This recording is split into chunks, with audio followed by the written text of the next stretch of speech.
The great speaker and fellow drinker Benjamin Franklin once said, "In wine there is wisdom, in beer there is freedom, and in water there is bacteria."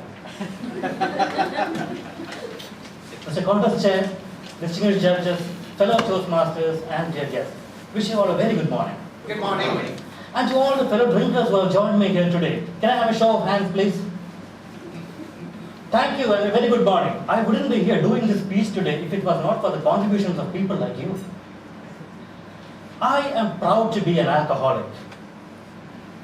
And I strictly disagree with all the hurting comments of the negative impacts of alcohol. Comments such as alcohol causes liver cirrhosis, heart attacks, brain hemorrhages. Well, there might be a few minor issues like that. But have you ever wondered about the great benefits alcohol offers? Did you ever know that a few drinks makes a person so kind-hearted and willing to help fellow beings? One uncle of mine always makes it a point to do one good deed at least after drinking. Once he told me, "Last night I was coming home from the bar and with very great effort I helped a poor old woman cross the road to the other side." I said, "That's so kind of you."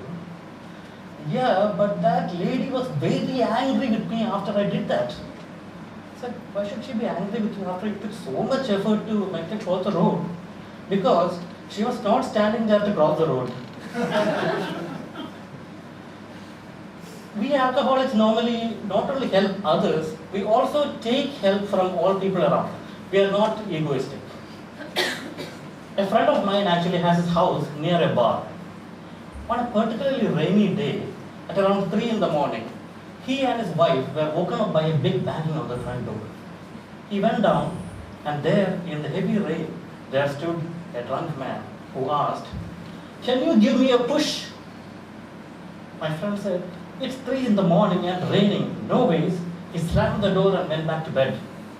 His wife asked, "Who's it, dear?" "Ah, some drunk man who wants a push on the car." "And did you help him?" "No, it's raining heavily and it's 3 in the morning. I can't go out." "So rude of you. There's a poor man stranded in the rain and you're coming here on the bed. I think you should go and help him." Though unwilling and yet not wanting to start an argument, my friend dressed up, put on his raincoat, put on a cap, took a torch and went out and shouted into the dark, "Hey, you still there?" A voice from the dark said, "Yes." And voice seemed to be coming from that park near his house. He again asked, "You still want that push?" The boy said, "Yes." "Where are you?" And the boy said, "Over here, on the swing. Come, give me a push." A very great benefit of alcohol is that it is a great source of courage. We alcoholics normally have a peg or two before embarking on any serious or challenging mission. For example, a fight. One day I was having a drink at a bar when a man rushed into the bar and said to the bartender, "Hey, I want to wait to a really big fight. Give me a double large whiskey."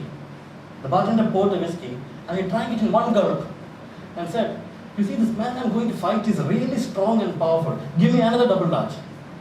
And the bartender poured the drink, he took it and drank it in another gulp.